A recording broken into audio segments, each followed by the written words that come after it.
on symplectic geometry and dynamics. I'm Michael Hutchings. I'll be the chair and moderator at the beginning, and a little later at some point, Freydun will be taking over. The protocol is everyone should please stay on mute until you're called on to ask your questions. And if you have a question, please write something in the chat and then I'll let the speaker know. And for our first talk, we're very happy to have Dan Cristofaro-Gardiner, former Berkeley student. Welcome back to Berkeley virtually, who will be speaking on the simplicity conjecture. Okay, thanks a lot for the invitation. Yeah, it's great to be back virtually. All right, so, well, the story that I want to tell you about today starts with a theorem of Fathi from the 1970s. So Fathi's theorem was about the algebraic structure of transformation groups. In particular, he was thinking about this group homeo sub C, which is the group of volume-preserving homeomorphisms of the n-disk, the identity near the boundary. And well, this is some kind of group, and you could ask about its algebraic structure. And the theorem is that it's simple if the dimension is at least 3. Okay, so first of all, just to remind you of some algebra, simple means that there are no non-trivial proper normal subgroups. And one reason that we care about a simple group is that it means that there are no quotient groups. If it's not simple, then it has some normal subgroup, and we can quotient by it, and we can get another group. So just to make a few remarks about this, well, first of all, I want to emphasize that we're looking at homeomorphisms here. So, these are continuous maps. They're preserving the measure induced by this volume form. Another point I want to make is why are we looking at compactly supported maps here, maps of the identity or the boundary? Well, if you looked at just all volume-preserving homeomorphisms, then the compactly supported ones are a normal subgroup of the full group. And so, the simplicity question is only interesting for the compactly supported ones. So at any rate, there's this theorem from Fathi from the 70s, and in fact, there's a version of this for any manifold of dimension greater than or equal to 3. It's a little harder to state, but you should think that due to Fathi's work, we understood the algebraic structure of this particular kind of transformation group if the dimension is at least 3. And so then a natural question is what happens in the 2-dimensional case? And that's what I'm going to talk about today. Before I go on, I thought I should briefly just comment then a beautiful theorem from the 60s asserts that this is, in some sense, a complete invariant. For example, if I have 2 manifolds and they have isomorphic homeomorphism groups, then the manifolds are themselves homeomorphic. So at any rate, we can hope that the algebraic structure of these groups of transformations encodes interesting information about the geometry. That's part of the motivation for studying this. Okay, so at any rate then, there's this great work of Fathi from the 70s, but it left open the surface case. And Fathi and others asked in that paper, what happens in the 2-dimensional case? Okay, and so, well, recently I proved with my collaborators that in the 2-dimensional case, this group is actually not simple. So it contrasts Fathi's result. And well, there's actually a little bit of history here, which is interesting. I mean, this had a name. It was called the simplicity conjecture. And well, the history is something like, well, Fathi had asked this question in the 70s, and nobody really knew what to expect one way or another. And starting in about the early 2000s, some symplectic geometers had thought that, perhaps the symplectic structure that is special to the 2-dimensional case. I mean, it's only in dimension 2 that this volume form can be regarded as a symplectic structure. Somehow that symplectic structure should perhaps force the group to be not simple. And so they conjectured that. But it's not so easy to actually prove that because again, to emphasize, we're looking at homeomorphisms. So you don't have the kind of differentiability that one needs to normally apply the tools of symplectic geometry. But of course, there's a whole subfield of continuous symplectic geometry, and this was some sort of problem that the field was hoping to attack. And at any rate, okay, so it's not simple.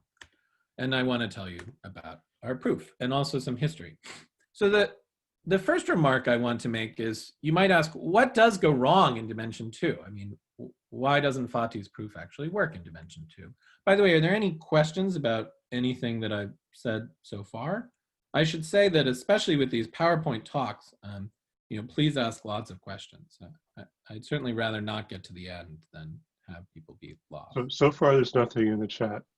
But I forgot to mention, Freydun reminded me that the talk is being recorded. Okay. And I'm actually viewing the chat too, so anyways, ask away. Okay, so at any rate, I was saying, what goes wrong in dimension 2? That's interesting in its own right. Well, Leroux has written a beautiful paper about this. What happens is Fathi's proof uses a fragmentation property. So just to give you some idea of how these fragmentation properties work, what he shows is that, if the dimension is at least 3, if I have some kind of area, volume preserving homeomorphism, I can factor it. In other words, I can always write it as a product of 2 homeomorphisms, each of which are supported in disks of volume 3/4. Here I'm normalizing the disk to have area 1. And so this is a very common technique in these questions called fragmentation. And what Leroux does is he formulates a whole family of fragmentation properties. So the property proved by Fathi, I didn't give you the precise definition here, but that would be the one that's parameterized where rho is equal to 1. And he has a whole family of these fragmentation properties. And what he proves is, Leroux proves that the simplicity conjecture is true if and only if this fragmentation property fails for every row. So in other words, one way to think about it is that we have some kind of fragmentation that holds in dimension at least 3. And what our result is telling you, due to Leroux's work, is that this fragmentation fails in a very strong way in dimension 2. So what's happening in dimension 2 is some kind of strong failure of fragmentation. Okay. And well, to place our result in its appropriate context, I thought I should tell you about some history and some comparisons. I mean, what is the sort of history of this question? And just like before we were studying compactly supported homeomorphisms, we're always going to assume that the manifold is connected. And it also only makes sense to study the simplicity question for compactly supported maps in the connected component of the identity, or else you can easily produce some normal subgroups. So the sort of origin of this kind of question comes from the Scottish book in the 1930s, where Ulam asked, if I just look at just normal homeomorphisms of the N sphere, is that a simple group? And then in the 30s through 60s, the work of various authors showed that, in fact, the homeomorphism group of any manifold is simple. So the first result in this was work of Ulam and von Neumann, and then there's work of Anderson, Fisher, Chernovsky, Edwards, Kirby. So that resolved the Ulam question in full generality. Then in the late 60s, Smale asked, well, what if I look at smooth diffeomorphisms? And in the 70s, it was shown, by work of Epstein, Ehrman, Mather, and Thurston that this group is always simple. Okay, so now you could ask, what happens when there's some geometric structure? Well, for example, let's look at volume-preserving diffeomorphisms. So remember, earlier I was telling you about homeomorphisms. These are volume-preserving diffeomorphisms. Well, as we probably all know as symplectic geometers, there's a flux homomorphism.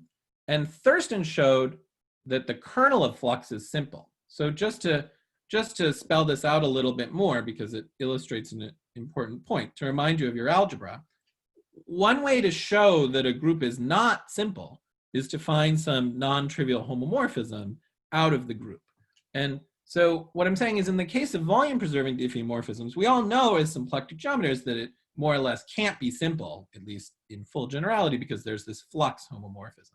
So the interesting question then is, what happens to the kernel of flux? And Thurston showed that the kernel of flux is always a simple group. But this idea of looking at homomorphisms out of the group to find obstructions to simplicity is important. So I wanted to highlight that. Okay, now what about the symplectic case? That's of course the same thing as the volume preserving diffeo case when n equals 2. Well, you still have flux, and Banyaga showed that if the manifold is closed, then the kernel of flux is simple. If the manifold is not closed, then there's yet another homomorphism, the so-called Calabi homomorphism, which we'll return to in a moment, and then the kernel of Calabi is simple. Okay, and then what about volume-preserving homeomorphisms? Well, I already told you a bit about Fathi's work in the case of a disk, but what happens in general is that there's a mass flow homomorphism, and its kernel is simple. Okay, so the kind of picture that should emerge from this is that, when I have some geometric structure, usually that forces some kind of homomorphism. And so the group itself is rarely simple, but nevertheless, we have some good control over the algebraic structure. There's maybe the kernel of that homomorphism is simple, or there's some other homomorphism and the kernel of that is simple.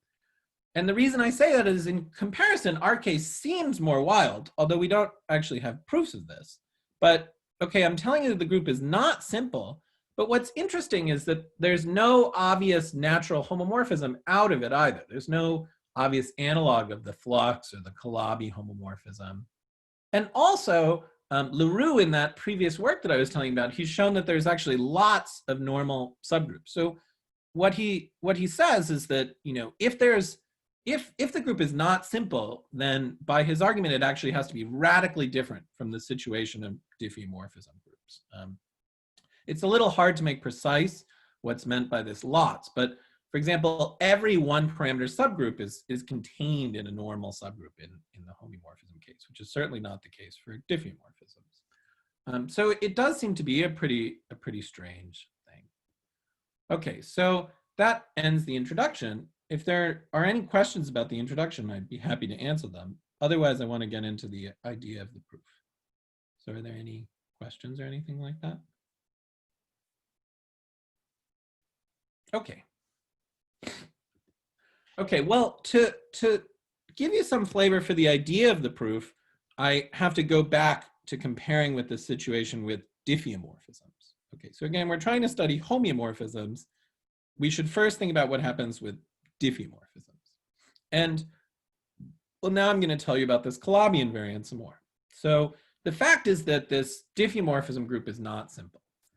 All right, so how does the proof go? Well, I already alluded to this. There's a non-trivial homomorphism Calabi. And now I want to define it for you. So how does it work? Well, we're all symplectic geometers, at least probably most people are on this call. And so the following thing will seem rather natural to us. If I have a compactly supported diffeomorphism, I can write it as the time one flow of a Hamiltonian. And since it's compactly supported, I can demand that the Hamiltonian is 0 near the boundary of the two disk. And then I can just integrate my Hamiltonian and I get a real number. And the really cool thing is that this doesn't depend on the choice of Hamiltonian. And in fact, it gives a homomorphism. Well, that's a definition and it's nice to work with. It's good to try to build a little bit of intuition for what it's measuring. One way to think about what Calabi is measuring is it's measuring the average rotation of the map.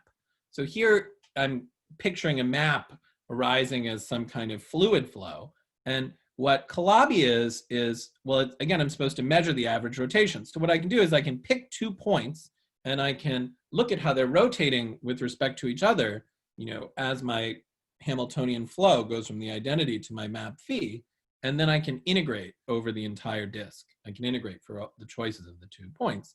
And that gives me some kind of reasonable measurement of the average rotation of the map. And that's what Calabi is measuring.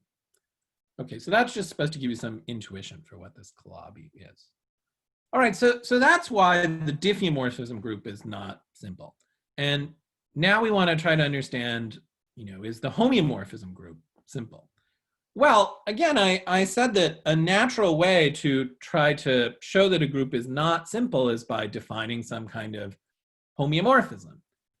Well, obviously, the diffeomorphism group sits inside the homeomorphism group, but in fact, it sits densely in the C0 topology.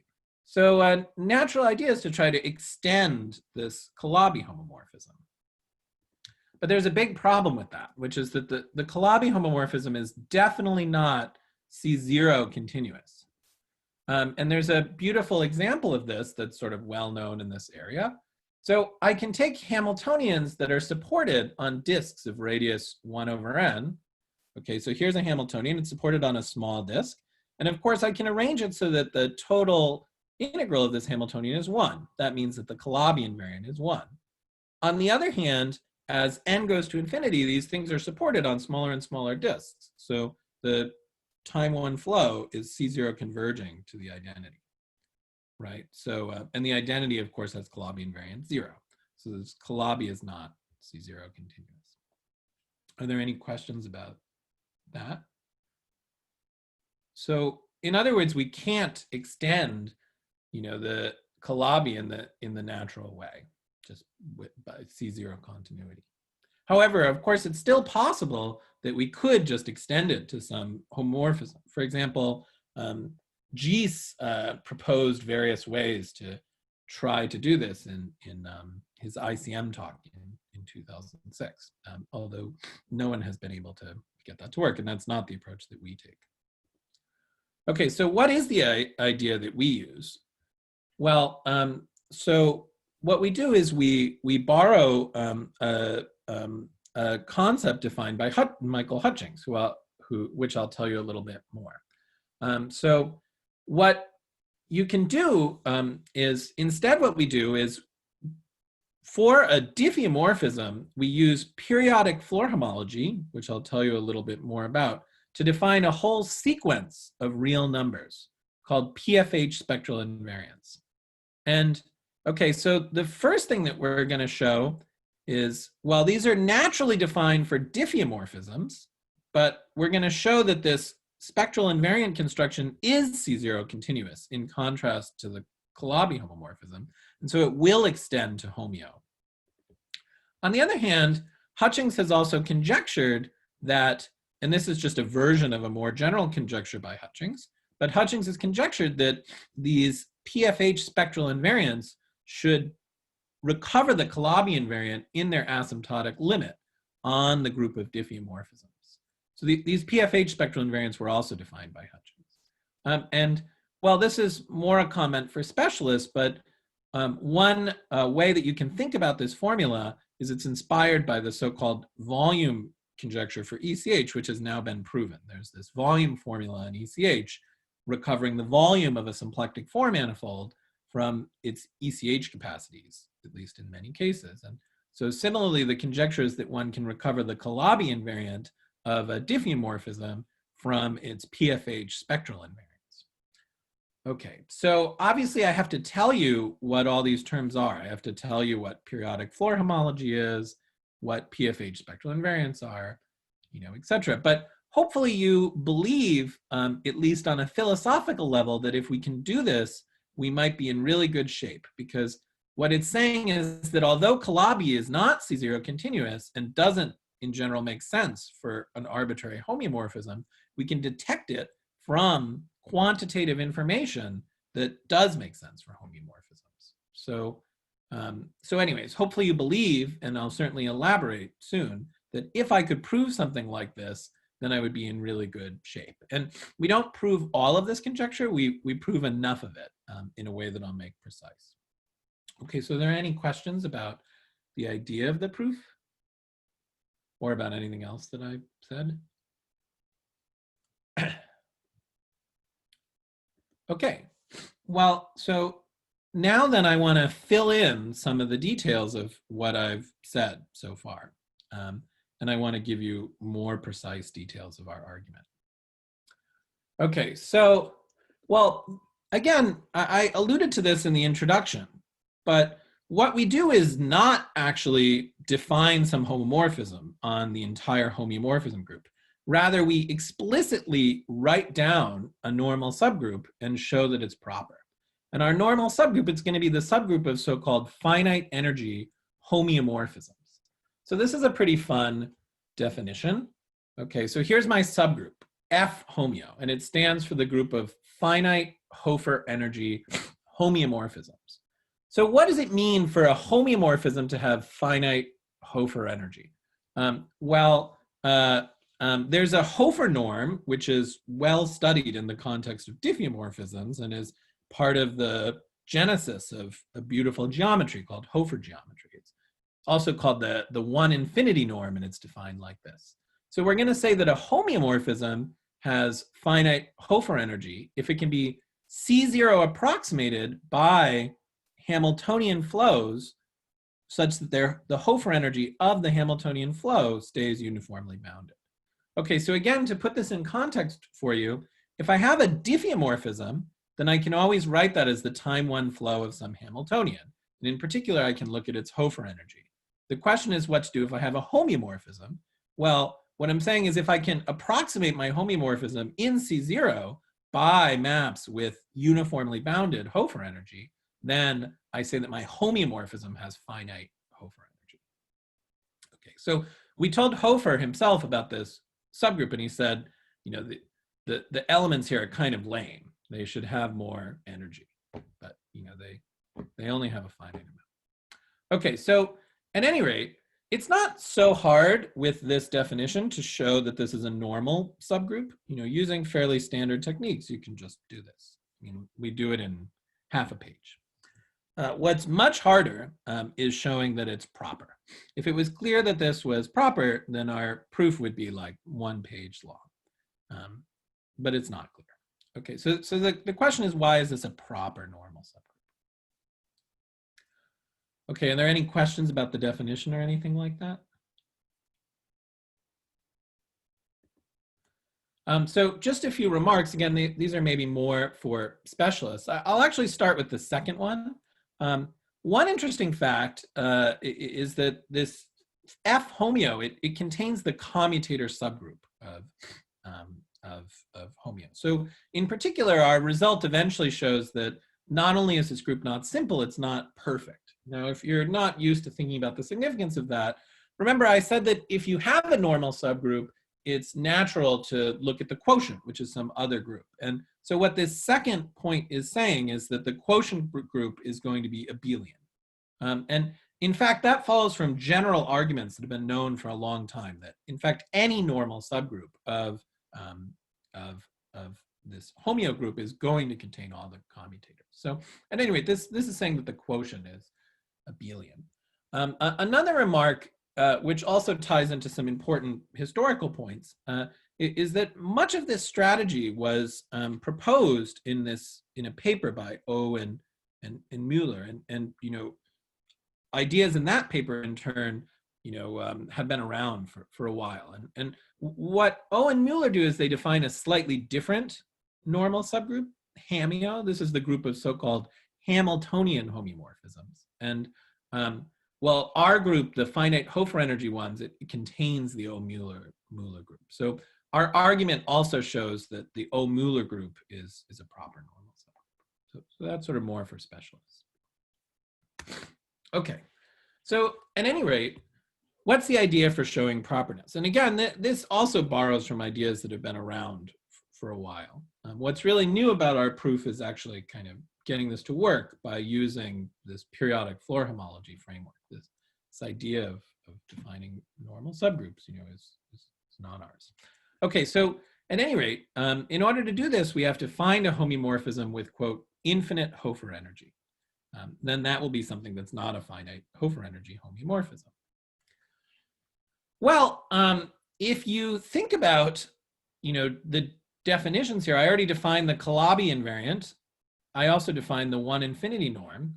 Well, the Calabi invariant bounds the hofer norm from below. So if I want to define something with infinite hofer energy, I should try to define something with infinite Calabi invariant. Okay, and there's a cool way to do this using this so-called infinite twist. Okay, so first I just have to tell you what a twist map is. I mean, remember, this whole thing is about just the two disks. So I'm going to define it in polar coordinates. A twist map is just a map. It preserves the radius and it just changes the angle by some function of the radius. Okay, so you should have some picture like this in mind. I mean, here's my function of the radius, and well, you know, I'm going to call it a monotone twist if this function is itself monotone. Okay, and so that's going to be what a monotone twist looks like. And Well, now it's really the infinite twist. Certainly some of my twist maps are going to live in homeo. I mean, any diffeomorphism lives in F homeo. So I need to tell you about a one with infinite Calabi energy, and that's the so-called infinite twist. So to break this down for you, you can compute the Calabi invariant of these twist maps quite easily. It's just some integral. The formula for the integral is not that interesting if you're learning about this for the first time. But the point is, since I have this integral formula, I can just call such a map an infinite twist if this integral, the Calabi invariant, is infinity, which is going to force my function to go to infinity at 0. Okay, and so these infinite twists are going to be the things that are not finite hofer energy homeomorphisms. I mean, I skipped ahead to the picture because I think it gives you a good sense. So there's this integral which computes what should be the Calabi invariant if this was actually a diffeomorphism, and we're forcing this integral to be infinity, which means we're forcing my twist map to go to infinity at 0. And so what you should imagine is I start at the boundary, you know, the thing is compactly supported, so it does nothing. And now it's twisting, it's twisting really fast, and then it just sends the origin to itself. Okay, so it's going to be a map that's not a diffeomorphism, and then the point of our argument is that it does not have finite hofer energy. Okay, so are there any questions about that, this infinite twist? I mean, it's a cool object, the infinite twist. It was also introduced at least as early as this O. Mueller paper. Okay, so anyway, so how are we going to show that this infinite twist is not a finite hofer energy homeomorphism? Okay, well, the argument is going to have 2 parts, and I'm going to go through both parts fairly slowly with you. It's going to be an asymptotic argument. So what we're going to do is the following. First of all, if you are a finite hofer energy homeomorphism, we're going to show that your PFH spectral invariants grow at most linearly in D. Okay, we have this whole sequence parameterized by a natural number, D. And so if you are a finite hofer energy, we're going to show that you grow at most linearly in D. On the other hand, we're going to show that the infinite twist grows at least superlinearly in D. You know, that this limit goes to infinity. And so then it will obviously follow that the infinite twist is not a finite hofer energy homeomorphism. Okay, so, well, now how do we show A and how do we show B? Let's start with A. So I've rewritten A here for you so that you can see it. A says that these PFH spectral invariants grow at most linearly in D if you're a finite hofer energy homeomorphism. Well, essentially, this is going to follow from a, quote, hofer continuity property. I mean, I should say this idea of studying spectral invariants also has been around for a long time, and people try to prove, you know, facts like this. So it wasn't known prior to our work that these PFH spectral invariants were hofer continuous, but it shouldn't be a priori shocking that they are. And so what does this hofer continuity property look like? Well, it's like a continuity in the hofer norm. In other words, it allows me to control the difference between 2 PFH spectral invariants by the hofer norm of their corresponding Hamiltonians. And so if I can prove something like this, then you'll see that this at most linear growth follows rather easily, because what I'm supposed to imagine is that, you know, the PFH spectral invariance of the identity should just be 0. So if I choose K to be equal to 0, this term is going to go away, and then K is also going to go away. And so I'll just get a bound of the form CD of, you know, phi1h is bounded by D times the 1 infinity norm of H. And okay, of course, I need to approximate phi by actual smooth Hamiltonians, but it's, you know, everything is C0 continuous here. So, you know, it's going to work, at least once I have C0 continuity of my spectral invariants. Okay, so that should give you some intuition behind why A is true. Are there any questions about that?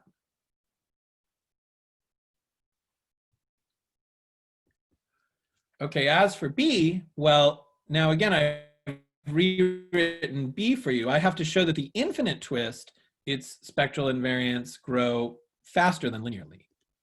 Okay, so, well, first there's a technical, sort of a technical point. I mean, so eventually this should follow from what you should think morally is that this is going to follow from Hutchings's conjecture, plus the fact that this infinite twist has infinite Calabi invariant, because Hutchings's conjecture is telling you that in the limit, this should be recovering the Calabi invariant, and the Calabi invariant should be infinite. Okay, but you have to actually get this to work, because after all, Hutchings's conjecture is just on the diffeomorphism group, whereas this infinite twist lies in the homeomorphism group. Okay, so what we do in order to actually get this to work is first we prove a monotonicity property. Namely, if I have two Hamiltonians and one is no bigger than the other, then the spectral invariants of the first have to be no bigger than the spectral invariants of the second. That's again something that one expects could be true based on how other spectral invariants defined with other kinds of Floer homology work. So then you can approximate your infinite twist with smooth monotone twists, such that essentially, you know, each one is going to be no larger than f itself. So the point is, what you should imagine is from this monotonicity property, if I approximate my infinite twist correctly, I can arrange it so that each spectral invariant of the infinite twist is bounded from below by the spectral invariant of this monotone twist. And so in particular, I mean, remember, I want to show that this limit goes to infinity. What I can do is I can bound it from below by spectral invariants of monotone twists, which do actually satisfy Hutchings's conjecture. So just to draw you a picture of how this works, maybe it's best to just skip that slide and go to this one. Okay, so I have my infinite twist f in black here, and so now the way my approximation works is I'm just agreeing with the infinite twist up to, you know, parameter 1 over I, and then I just go off linearly. And so what you can see is that, you know, because this infinite twist has the integral being infinite, it's going to be the case that the corresponding integral for this red thing is also going off to infinity. Okay, and so just to go back a slide, what happens is that Hutchings's conjecture, well, we don't prove it in general, we just prove it for monotone twists, which is all we need for this argument. So what Hutchings's conjecture gives is it gives that the, you know, that for these monotone twists, they're converging to the Calabi invariant. And on the other hand, the Calabi invariant of the monotone twists are going to infinity. So it follows that the asymptotics of the infinite twist, you know, are going to infinity as well. Okay. So are there any questions about, you know, the outline? I'm now going to fill in some details, but probably B is the, you know, the hardest sort of part of the talk even. Mostly just because it's spread over 2 slides. But again, to remind everyone who came in late, I do have slides, you know, at this address. So, okay. So, are there any questions or anything like that? Okay. Well, so so just to recap what we have to do then. I mean, I've outlined how the argument works, but obviously I've left a lot of details. I need to define PFH spectral invariants. These were originally defined by Hutchings, and I'll explain how Hutchings's definition works. We have to establish that they're C0 continuous, they're hofer continuous, they're monotonic. Okay, those are all things that we do in our paper. We have to prove Hutchings's conjecture for the monotone twists. Okay, and then we have to put it all together just like how I explained. And I won't have time to do all of that in this talk. I mean, our paper is 111 pages, but now I can at least give some sense of how this works. in the remaining 15 minutes. And okay, so the main thing I want to accomplish in my remaining time is to just give you some idea of how the PFH spectral are actually defined. And okay, well, so the first point is that the PFH spectral invariants, they use the periodic Floer homology of the two-sphere. I just got something saying my internet connection is a little unstable, so let me know if it starts to lag and I can try to do something about it. Okay, but at any rate, people can still hear me. Okay. Well, so our construction uses the periodic Floer homology of the two-sphere. And so in order to learn something about the disk, the first thing we do is we embed the two disk at the northern hemisphere of the two-sphere. Then we're going to use the periodic Floer homology of the two-sphere. So let me tell you how the periodic Floer homology of S2 works. So now I'm just supposed to imagine that I have some area-preserving diffeomorphism of S2. And then remember that one construction that's very useful in torus construction, where I can take such a map and I can define a three-manifold where I can take my two-sphere, take its product with an interval, and then quotient by the relation that a point, comma 1, gets identified with the image of that point under phi 0. And the nice thing is that this has a canonical spectral, which you can think of as the Rabe field. That's why I'm calling it R. It just points in the t direction, and the dynamics of this vector field are going to recover my map phi. Because if I just take a point x comma 0 and I flow along R for time 1, then I'm going to just arrive back at phi of x comma 0. So I have this nice vector field on this three-manifold. And also, there's a canonical 2 form as well, induced by my area form on S2. So I also have a nice 2 form, which is going to be useful a little bit later when we talk about how to extract quantitative information from what's going on. So now what I'm going to do is, if you're a specialist, it's easy to say what it is I'm going to do. I'm just going to essentially copy the definition of embedded contact homology for this particular three-manifold.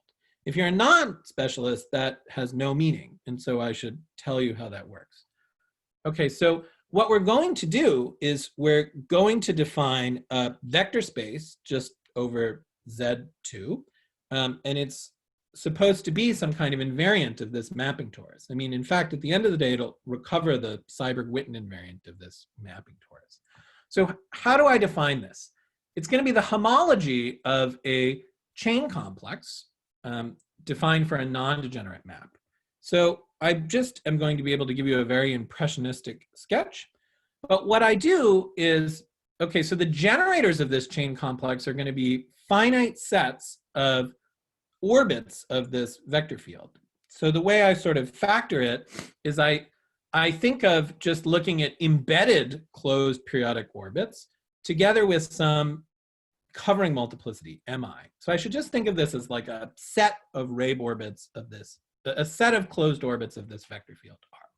And now there's some technical condition, which is that I don't want to allow multiple covers of hyperbolic orbits. But if you're learning about this for the first time, just don't worry about that at all.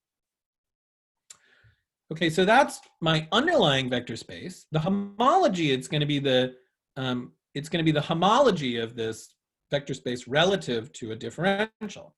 And the interesting fact is, what does this differential count? Well, I have my three-manifold, the mapping torus, and if I take its product with R, I can get a symplectic four-manifold in a natural way. And so I can look at pseudo-holomorphic curves in that symplectic four-manifold, and that's what the differential counts. But it's not going to count all the pseudo-holomorphic curves. It singles out some particularly nice pseudo-holomorphic curves with the so-called ECH index.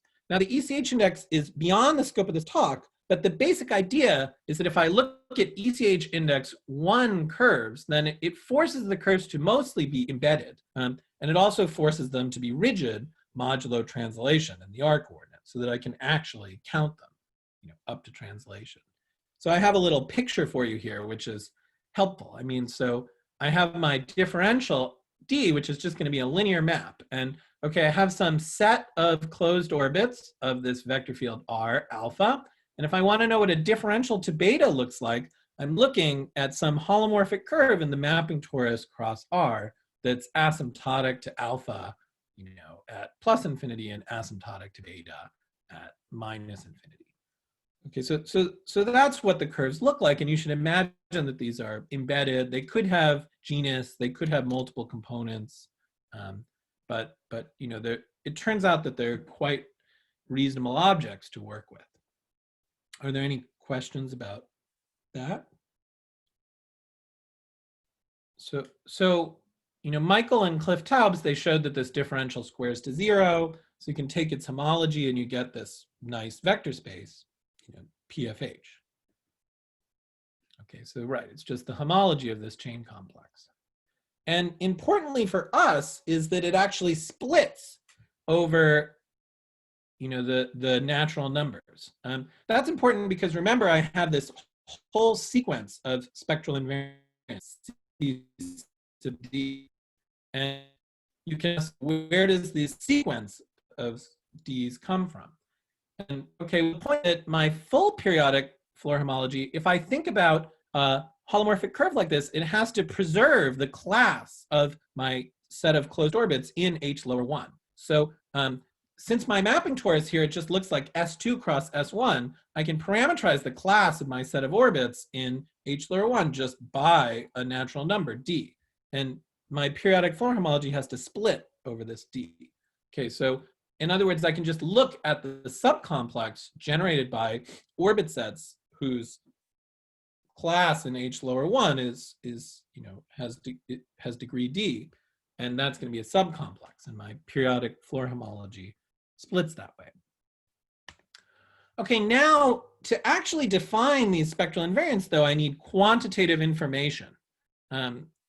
I need some kind of filtration on my Floer homology. And Hutchings observed in his definition of PFH spectral invariants that one can get this if they work with a twisted version of PFH. Okay, so that's what this wide twiddle is supposed to represent, that I'm looking at a twisted version. So how does this twisted version work? Well, it's just like the normal PFH, except I also have to choose a degree 1 cycle in my mapping torus. So I just make such a choice. And now a generator of the twisted chain complex is a pair. So alpha, this is going to be some set of orbits. And then I have a homology class from a class in H lower 2 from my orbit set alpha to my trivialized cycle gamma to the D. Okay, so basically this looks rather complicated, but the way you should think about it is it allows me to keep track of the relative homology class of the curves that are counted by my differential. Okay, so a generator is a pair like this, and indeed my differential, now I can say that I count curves from one pair to another. So this just means that my C is a holomorphic curve from alpha to beta, just like in the picture that I showed you, but I can also learn what the homology class of my curve is. It just satisfies this equation. Okay, and what's great about this from the point of view of spectral invariance is that it allows me to define various auxiliary structures. In particular, it allows me to extract quantitative information because remember, I have this canonical 2 form, omega phi, induced by the area form on S2. And now a generator of the twisted PFH chain complex is just a pair alpha Z like this. So I can just integrate my 2 form over my 2 cycle Z, and I get a number. So now I have this quantitative information that I can use to define PFH spectral invariants. Also, I get a grading because I have this ECH index, which is just defined for any relative homology class. And if I have a pair alpha Z like this, I can just compute its ECH index. So in other words, I have, in a way, a bi-graded theory because I have this filtration by the degree of an orbit set, that's my D, and I also have this grading by the ECH index. And so now I can define these spectral invariants in a natural way. What I do is I look at the degree D piece of PFH, and then I set this other grading equal to 0. I just look at the grading 0 piece. And well, what I do is I look at the minimum action of the homology class in that grading. So what you should imagine is, at least if D is even, for simplicity, let's just make D even, there's going to be a unique class in grading 0 and degree D. And now I just want the spectral invariant to be the action of that class. Now, you just have to think about what the action of a class means. And remember that this is just the homology of some chain complex. So, well, what happens is I could have multiple representatives of a class. Those are going to have different action required to represent them, and I just take the minimum. And then that's my spectral invariant. Okay, so does that make some sense? I mean, what you should imagine is there's some kind of canonical homology class that I can look at here, and then I just take the amount of action required to represent it, where the action is defined using this canonical 2 form. Now, one very important point is, what is this cycle? I mean, it looked like I had an arbitrary choice of a cycle here. And well, there's a more or less natural choice for the cycle, which works very well in our purposes. Because remember that we're really starting with a compactly supported map of the 2 disk.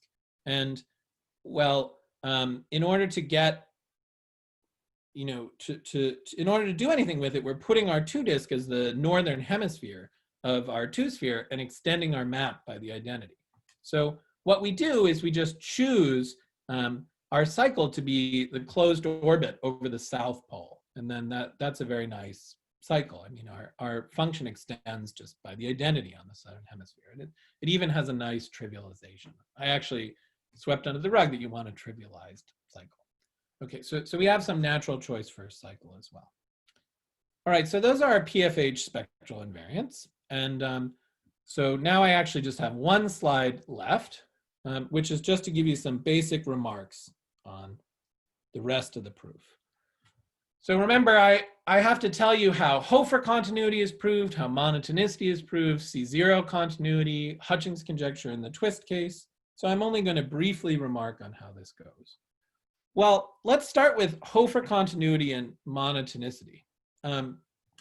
This actually follows from a cobordism map argument inspired by work of Hutchings and Taubes. So to say a little bit more about how this works, I mean, remember I said that these PFH spectral invariants, they're supposed to be in some ways analogous to these ECH capacities. And well, Hutchings, building on work of Hutchings and Taubes, had previously shown that these ECH capacities were continuous in an appropriate sense. And well, how did that argument work?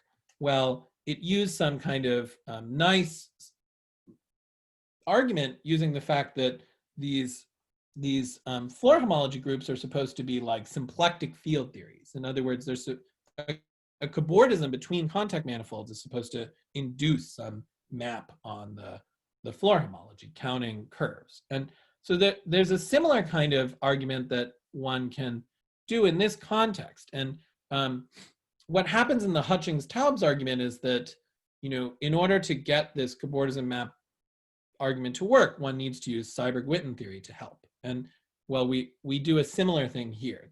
There's a version of Seiberg-Witten Floer homology that agrees with periodic Floer homology. And we use the fact that Seiberg-Witten Floer homology has cobordism maps to get some useful cobordism maps on PFH. As for C0 continuity, that's actually inspired by the proofs of C0 continuity for other kinds of Floer homologies. And then as for Hutchings's conjecture in the twist case, that works by direct computation. So in the twist case, it's not so hard to write down all the closed orbits, because you can just see what closed orbits are going to be. And in fact, you can write down all the curves, building on work of Cliff Taubes and Michael Sullivan, and you get a combinatorial model, which is pretty cool. It involves, so you can get a combinatorial model for PFH precisely. It involves lattice paths, lattice regions, and so you just compute directly and you see that the conjecture holds. Okay, so that's sort of how the proof works, and I think I want to stop here, but we have a question and answer session if you have more questions. Well, thank you very much for the beautiful talk. Clap, clap.